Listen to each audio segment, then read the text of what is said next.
Hello YouTube.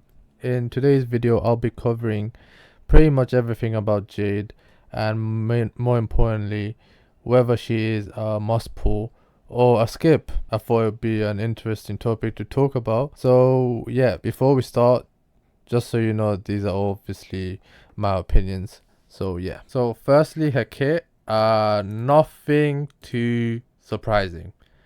Nothing too special. It's pretty casual if I'm being completely honest. Her whole gimmick is based on her follow-up attack, which is her passive almost. But how this works is she has a certain number of stacks that she needs to gain in order to launch the follow-up attack. She has a skill which again looks not that interesting, but she buffs an ally, and by buff I mean she gives an ally some speed and consumes HP whenever the ally attacks in order to give Jade some stacks in order for her to use her follow-up attack again. So you obviously want to use this skill on character that does follow-up attack. And by this I mean either Topaz or Dr. Rachel, but more importantly Topaz. I think she's probably the better follow-up attacker, and possibly a Victorine too, but he probably wants to be there as the sustain anyway. So yeah, her ultimate, again, at the end of the day, it all affects her follow-up attack.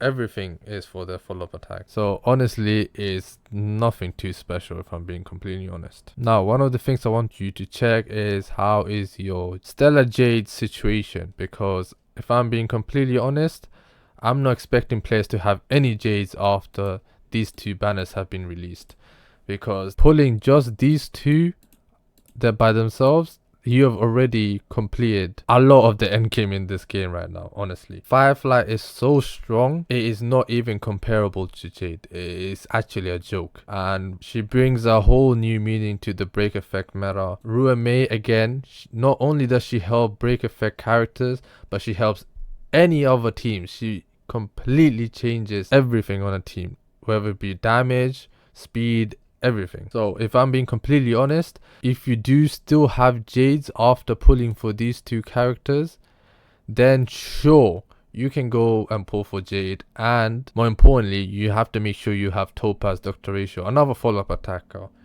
more precisely. But otherwise, I do not think you should be pulling for Jade. Unlike Firefly, Jade brings nothing, and I mean nothing, new to the entire game. Nothing. Her whole gimmick is follow-up attacks. It is nothing special. She doesn't even do a single weakness implants. It is literally so uninteresting. I know I'm being harsh, but I'm being completely honest. There's nothing that I've read in this kit that makes me think, yeah, you know what? She might have a chance to be with one of the newer characters right now. But no, this looks so boring. I don't know, like, how is her skill a buff? For an erudition character, I'm not expecting you to be buffing your characters. Like, what is so weird? It just doesn't seem like a good design. Now lastly, the most important part of this game at this point right now is the end game.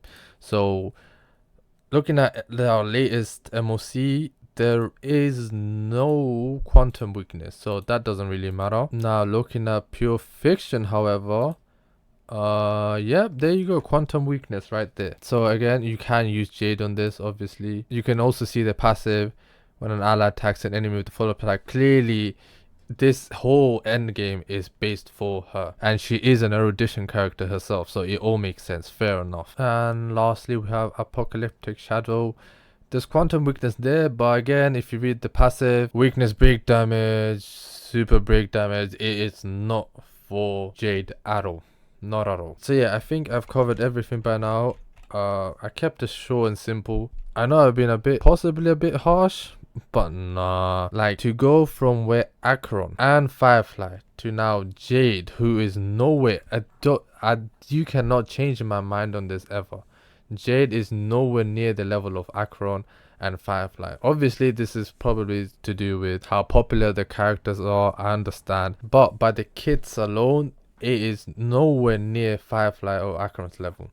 So again, if you do not have the Jades, if you do not have the follow-up attack characters, I suggest you do not waste pulling for Jade. In fact, I know there's more characters coming up next too, and also I'm going to be brutal about them too if the kids seem uninteresting as well. So yeah, comment down below if you think I'm wrong in any of these points. I don't think I am. I'm being completely honest. Jade does not seem interesting at all, at least kids wise. That's true. But yeah, see ya.